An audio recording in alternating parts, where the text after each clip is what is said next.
Shalom, shalom. Aqui é o André Ranulfo, começando nosso videocast hoje. Eu disse que ia colocar semana passada, não coloquei porque eu tive um problema técnico. Eu acabei fazendo toda a transmissão do videocast, apertei um botão errado, acabou ficando uma tela frisada só com a palavra livre-arbítrio. E eu fiquei falando sem parar, quando eu fui ver estava tudo errado. Foi muito frustrante porque eu falei por quase meia hora e no final nada aconteceu. E foi bom até que eu pensei um pouquinho mais e também vi umas questões técnicas sobre podcast para poder fazer um trabalho legal. Então solta a vinheta e depois a gente volta.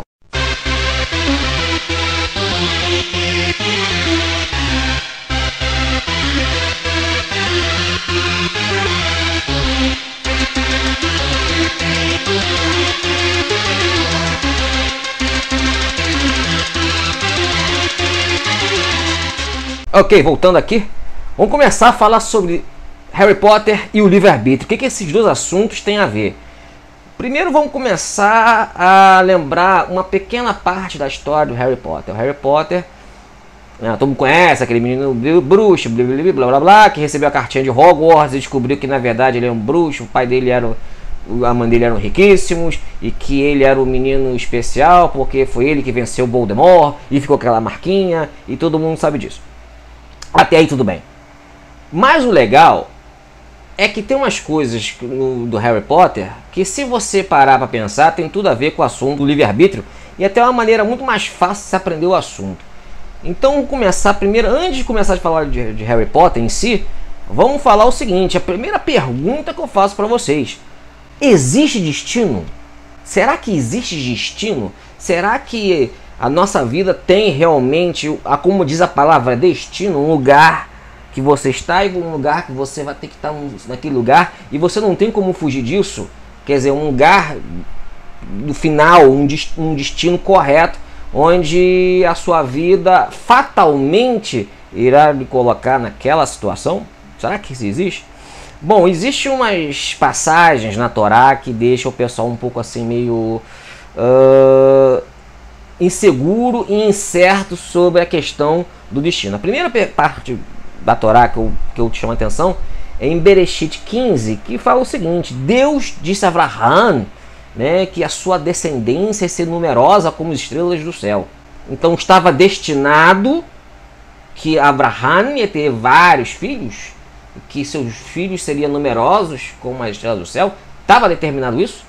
Outra parte que eu acho muito interessante é aquele: Deus diz a Abraham que eles serão escravizados por 400 anos e depois eles serão livres. Então estava destinado que Abraham teria vários e vários filhos numerosos como as estrelas do céu e que um dia eles seriam escravizados, ficariam 400 anos escravizados, depois seriam libertos. Será que já estava tudo escrito? Fatalmente não teria como ele, Abraham, fugir daquilo? Aí também outra coisa que os sábios, principalmente os sábios sefaradim da Idade Média, ficaram muito intrigados, principalmente os sábios, principalmente Maimônides, ele ficava muito intrigado com esse debate sobre, por exemplo, além de um destino já pré-programado por Deus, será que Deus nos controla? Vamos dar duas passagens que eu acho assim muito interessante. No livro de Shemot, no caso Êxodo, diz que Deus ele falou para Moshe que ele iria endurecer o coração do faraó. Ele chegava e falava: não, eu irei endurecer o coração do faraó. Então quer dizer que Hakadosh Baruch Hu, ele tem o poder de controlar as pessoas e fazer o que elas sintam que ele quer? É uma coisa muito complicada. E não é só no faraó não. Tem também a famosa passagem de Shihon, rei de Heshbon, que também Deus disse que iria endurecer o seu coração. Então a questão é: será que nós somos guiados por Deus como fosse um videogame, que a gente faz o que Deus manda como um robozinho? Eu tenho que ir agora naquela rua e vou descer e vou comprar pão, só que em vez de comprar pão eu vou à padaria, eu vou lembrar que eu de repente eu vou para passar no posto de gasolina porque tem uma conveniência e lá vende Coca-Cola mais gelada. E lá o refrigerante mais gelado, eu encontro de repente uma pessoa e essa pessoa de repente vai ser o amor da minha vida. Como aconteceu comigo, né? Eu um belo dia, tava lá na internet, bate-papo na internet, e cismei de botar um nickname do livro Brumas de Avon, que era Sir Lancelot. E quando entrei, aí eu de repente eu dei uma vontade de entrar no Canal Brasil, um canal lá que tinha no IRC, e eu vi uma mulher que por um acaso teve a mesma ideia de botar um nome de um personagem do livro Brumas de Avon, que era Igraine. Por causa disso, fui conversar com essa pessoa que leu esse livro e eu tô casado com essa mulher até hoje. Assim, eu casei com ela. Será que era destinado? Deus me controlou e controlou a minha esposa para a gente se conversar naquela hora, naquele momento, para nós nos encontrarmos? E inclusive Deus nos obrigou lá, controlou para a gente botar nicknames de nomes de um personagem de um livro para a gente ter curiosidade de conhecer um outro. Será que estava já escrito? É de pensar. Bom, e será que ele, como diz lá o Faraó, assim como ele endurecia o coração das pessoas, Deus também pode amolecer o coração das pessoas? Uma dúvida legal. Então, tá, e aonde está o livre-arbítrio nisso? Bom, os nossos sábios sempre tiveram umas tiradas muito legais, principalmente no Talmud. Né? Em Avodazará 3b, no Talmud diz exatamente assim: Deus alimenta tanto o búfalo quanto ao ninho de verme. Tá, mas o que quer dizer isso? Deus alimenta tanto um búfalo quanto um ninho de verme. Bom, Deus é infinito. Então quem conhece aí Derech Hashem de Haim Luzzatto, Derech Hashem significa o caminho de Deus, escrito por um rabino chamado Haim Luzzatto. Ele fez um grande livro que ele é usado por estudiosos da Torá até hoje, e ele gosta muito de conversar sobre essa questão da nem sei como eu vou falar. No seu livro Derech Hashem, né, o caminho de Deus, ele fala muito dessa questão de Deus ser infinito. Ele é único, mas ele é infinito. E todas as peculiaridades e tudo que é relacionado a Deus, todos os seus sentimentos, lógico, Deus não tem sentimento. Se Deus tem sentimento, é uma coisa muito maior, uma coisa que a gente não consegue descrever, né? Uma coisa que você tem, a coisa dentro de si seria sentimento. Então, para Deus, todo sentimento seria como ele. E já que Deus é infinito, então o amor de Deus é infinito. Tudo é infinito. Infinito. É muito legal isso. Muito legal porque você começa a ter começar a entender o que o Talmud está querendo dizer. Ele diz o seguinte, que Deus ama tanto um búfalo quanto o verme, quanto o homem, e como qualquer criatura de Deus. Por quê? Já que Deus ama infinitamente,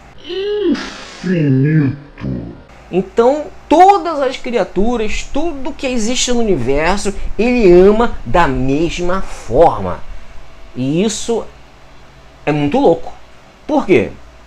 Vamos pensar assim, Hitler, Deus ama infinitamente. Stalin, que matou mais de 10, só de russos foram mais de 10 milhões, né? Deus ama infinitamente.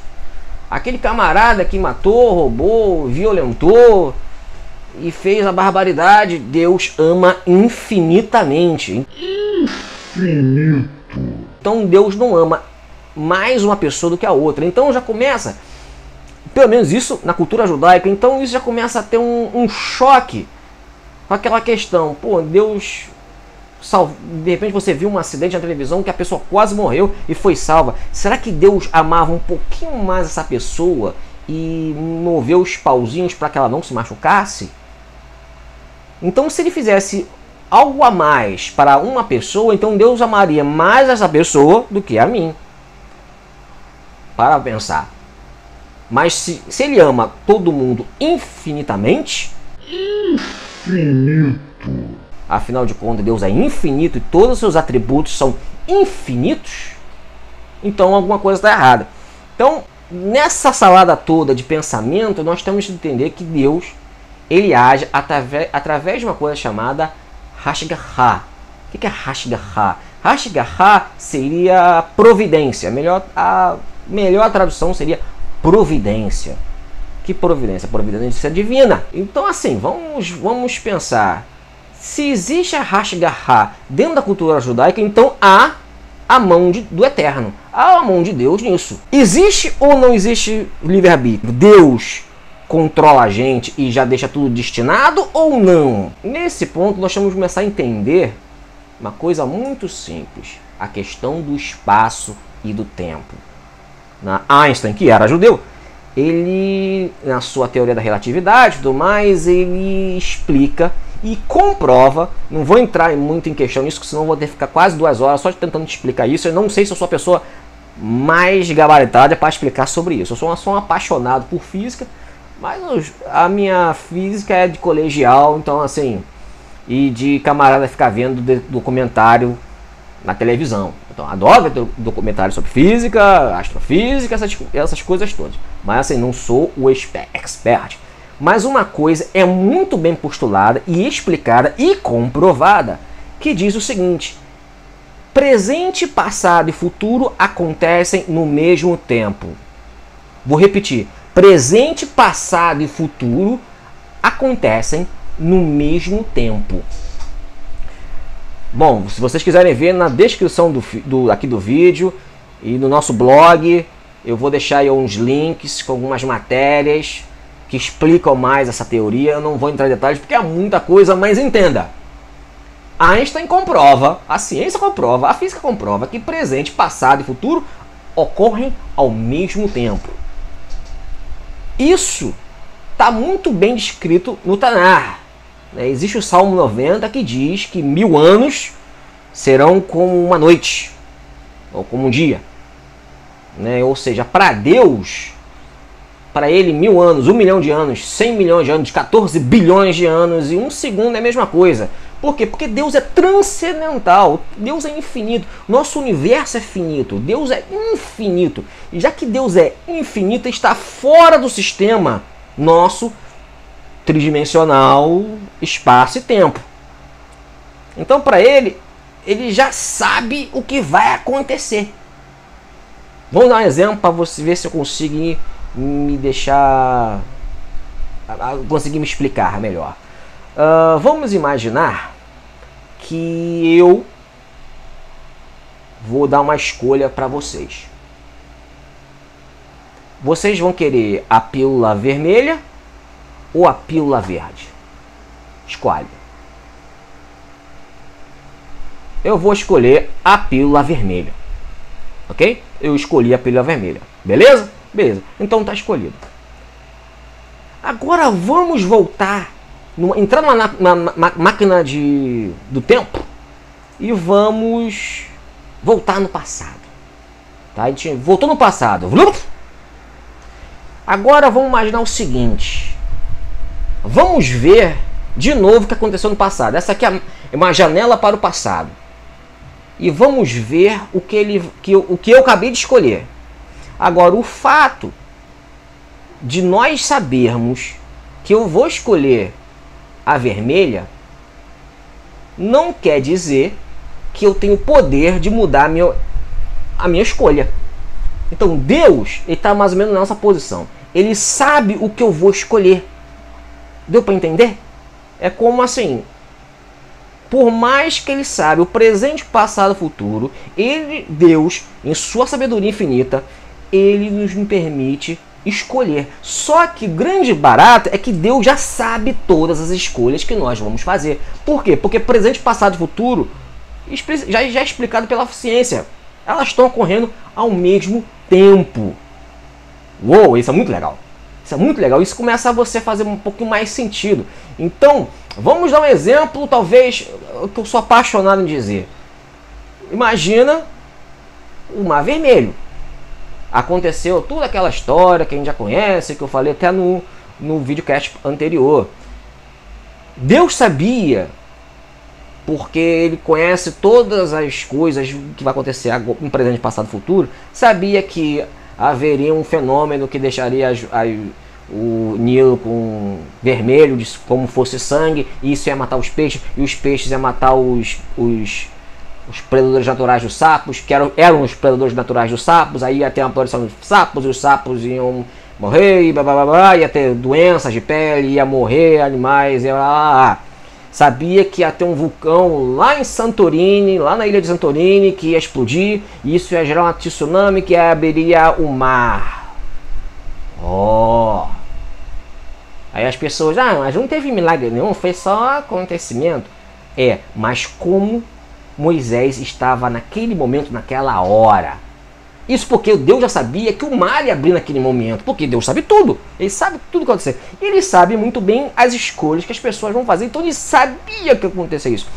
Muitos sábios, até sábios, inclusive gostam de dizer o seguinte: Vilna Gaon falava muito isso, ele dizia que a Torá foi escrita antes do homem. E muita gente fala isso, né? Muitos sábios, mas eu acho que Vilna Gaon é o primeiro que bateu na minha cabeça agora. Ele dizia isso, ele dizia que a Torá foi escrita antes do homem. Talvez seja essa explicação. Então já dá para começar a entender. Então, mas de onde está escrito na Torá? Porque não está escrito livre-arbítrio na Torá. Não está escrito livre-arbítrio. Não está. E de onde os camaradas, os sábios do passado, nossos antepassados, foram passando essa informação de geração em geração? De onde eles tiraram isso?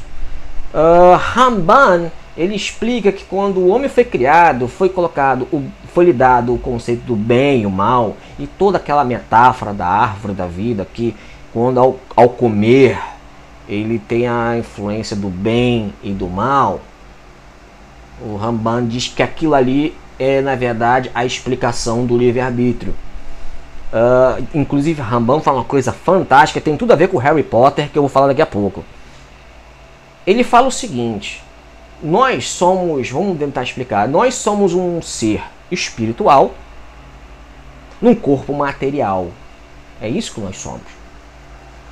E há um conflito de desejos dos dois lados.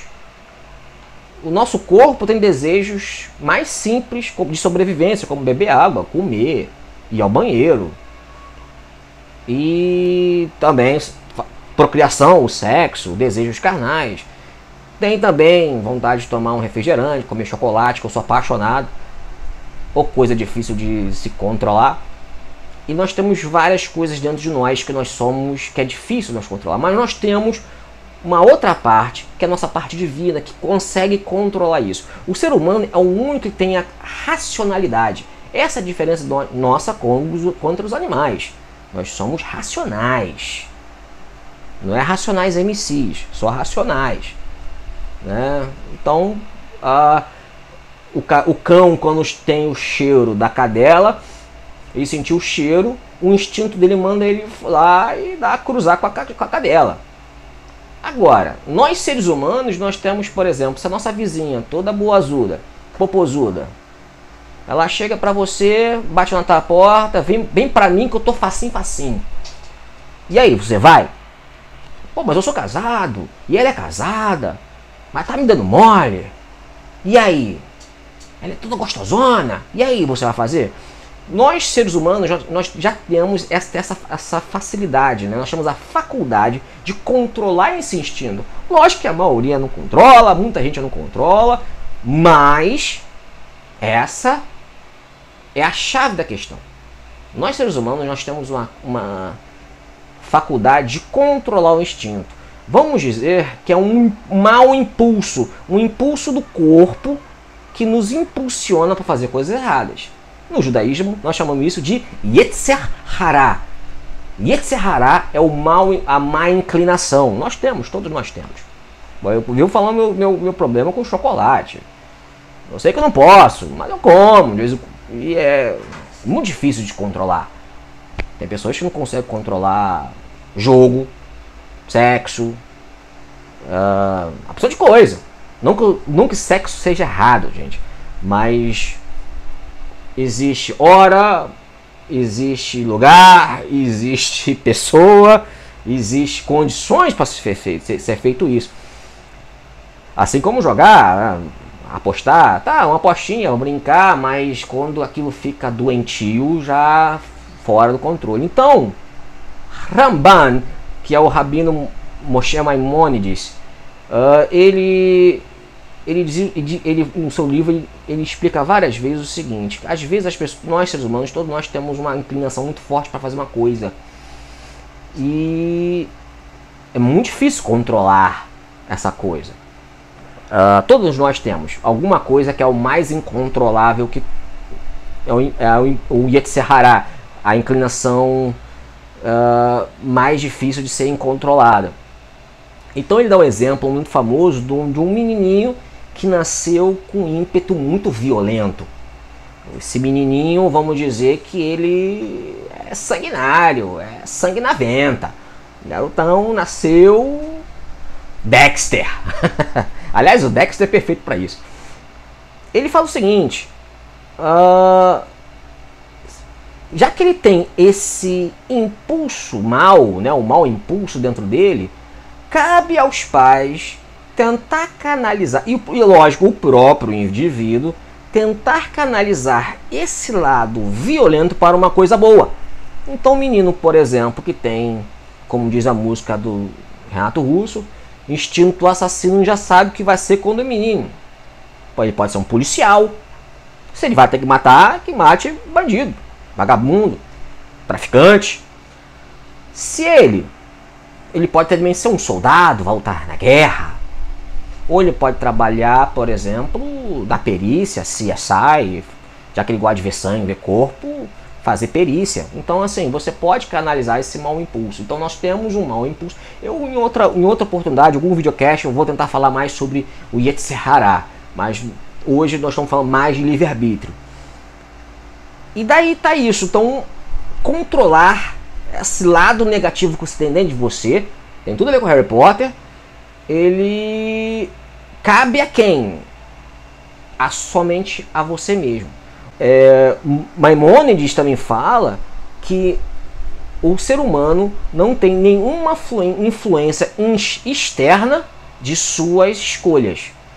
Então não adianta dizer que o pessoal ficou falando para eu ir, que o pessoal falou para fazer aquilo, me encheram a cabeça de minhoca, eu acabei fazendo. Não, a escolha final foi sua. Isso dentro do judaísmo, isso é muito sério. Muito sério. Eu dou um exemplo que aconteceu uma vez. Estava num ponto de ônibus e tinha um garotão lá, dois moleques conversando.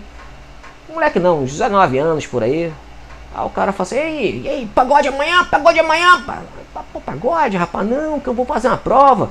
Pô, mané, tu vai no pagode amanhã, rapaz? Porra, não, cara, eu tenho que fazer uma prova, eu tenho que guardar cedão, mano, eu vou fazer a prova.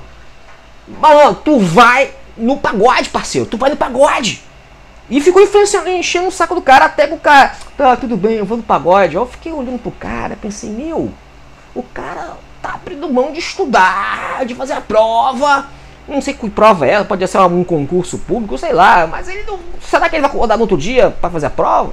E se ele encher a cara? E aí? Se ele encheu a cara, já era. Já era. Então aí é aquele negócio. Quer dizer, por mais que tenha tido uma influência externa, quem decidiu? Ele, o indivíduo. Então, e Deus sabia todo esse contexto, né? E o próprio Zohar, eu vou deixar aqui, ó, é o Zohar, essa aqui é a edição da editora Polar. Ele só tem na verdade são passagens selecionadas pelo Rabino Ariel de Ben-Sion. E tem uma passagem que eu acho legal de passar para vocês, que diz o seguinte: se Deus não tivesse posto dentro de nós, vou repetir de novo, se Deus não tivesse posto dentro de nós tanto desejo do bem como do mal, que são a luz e sombra, não restaria ao homem mérito ou culpabilidade. Isso eu acho muito legal. Quer dizer, então ele fala o seguinte: se nós não tivéssemos bem e o mal, se a gente não tivesse essa noção das duas coisas, como é que nós nos sentiríamos culpados de um erro?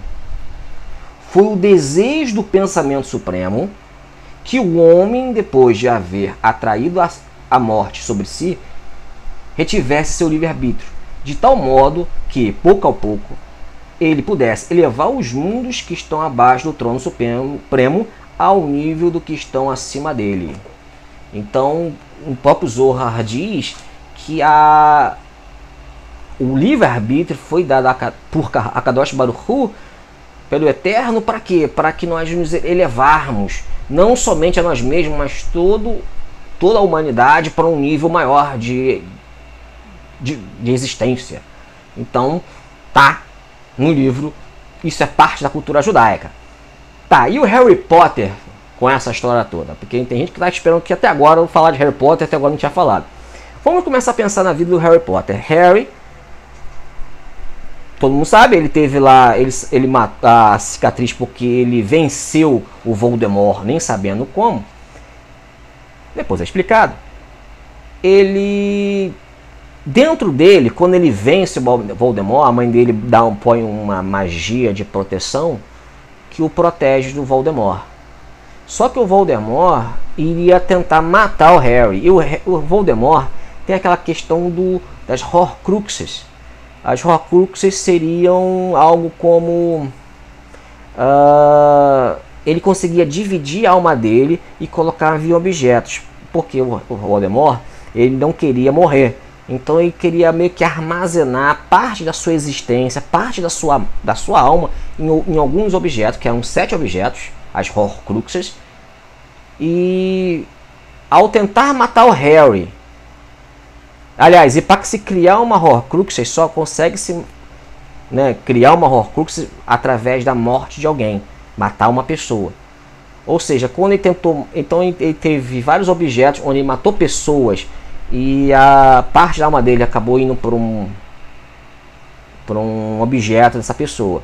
No caso do Harry, quando ele tentou matar o Harry quando ele era bebezinho, acabou fazendo que parte da alma do Voldemort entrasse dentro do Harry.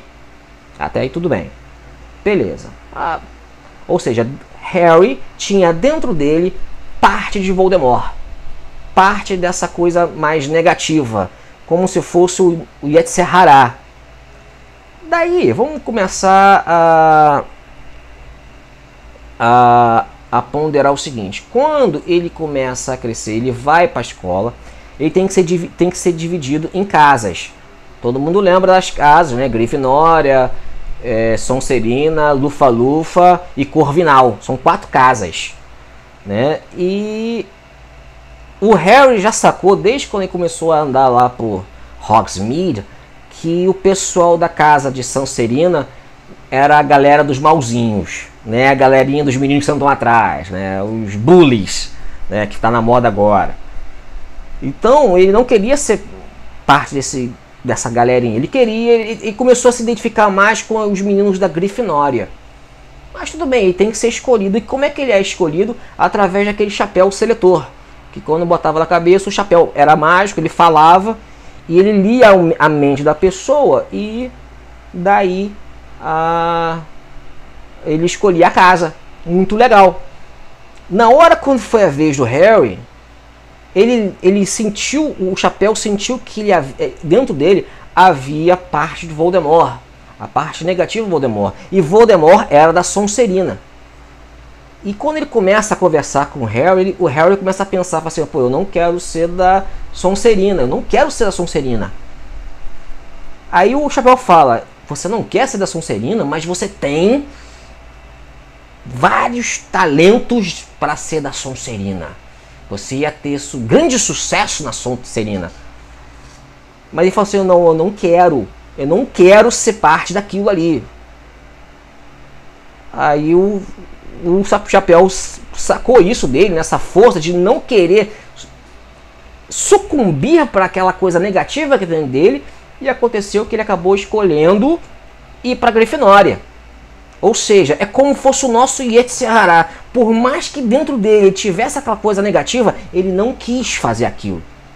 Né? Tanto que Harry falava a língua das cobras, que na verdade era uma coisa de Voldemort. E Por que isso tudo? Por que o Voldemort tentou matar o Harry? Porque havia uma profecia. A profecia dizia que o Harry haveria numa noite lá um menino, que esse menino iria vencer o Lorde das Trevas. E acabou acontecendo. E havia uma segunda profecia mais adiante, que dizia que no futuro haveria que somente poderia haver somente um poderia ficar vivo, ou o Harry ou o Voldemort. Ou seja, um deles tinha que morrer. E estava profetizado isso. E aquele negócio, havia destino? Sim, havia um destino. Porque já vimos, né? O presente, passado e futuro ocorre ao mesmo tempo. Mas a escolha foi do Harry. Na hora H, ele realmente morreu. A profecia se concretizou. Harry havia morrido, mas na verdade ele não tinha morrido. O que morreu foi a parte negativa dele. Aí todo mundo já conhece a história e não vou entrar em detalhes da história. Mas entenda, havia no Harry Potter um destino todo traçado, que nós vimos que na verdade esse destino traçado, Hakadosh Baruch Hu, nosso querido Eterno, ele explica. Aparece no Salmo dizendo, Salmo 90 que diz que o espaço-tempo para ele não é nada, porque para ele, presente, passado e futuro é a mesma coisa, ele está transcendente a isso. Então ele já sabia o que ia acontecer, mas as escolhas foram do Harry Potter, as escolhas foram nossas. Então quando nós reclamamos da nossa vida, porque minha vida é ruim, porque as pessoas não gostam de mim, as pessoas não gostam de você, ou você escolhe dentro do seu livre-arbítrio, às vezes, tratar as pessoas mal. E às vezes a gente deixa de fazer certas coisas na nossa vida, escolhe deixar de estudar para ir num pagode. Quantas vezes nós deixamos o nosso Yetzer Hará, nosso mau impulso, nossa inclinação para o mal, nos obrigar a fazer coisas que nós sabíamos que era errada, mas acabamos fazendo certo. Lógico, o Yetzer Hará é sempre gostoso, é sempre maravilhoso, é sempre uma boa sensação, é muito legal. Eu nunca vi ninguém falar assim: eu odeio tomar cervejinha, mas eu tomo. Não, a pessoa gosta daquilo ali e bebe até demais, exagera. Bom, o que eu quero a todos é o seguinte: que façam de tudo para fazer boas escolhas, e a melhor maneira de fazer boas escolhas é se conectando ao Eterno. Se conectar ao Eterno, como se fosse uma antena parabólica, Se você deixar ali uns galhos atrapalhando a transmissão, essa energia que irá nos ajudar a fazer boas escolhas, talvez pode ser prejudicada, que nós vamos deixar mais que o nosso corpo fale mais alto que a gente. Aliás, esse é o grande conceito de idolatria, mas eu vou falar isso numa outra oportunidade. Então é aquele negócio, vamos podar as árvores que estão atrapalhando o nosso contato. E assim, o que é certo e o que é errado? Está na Torá. A Torá já é o guia. Ele falou assim, Deus, quando passou a Torá para Moshe, para passar para nós, ele passou para a gente o seguinte: tá aí o livro, tá aí o guia, é só seguir.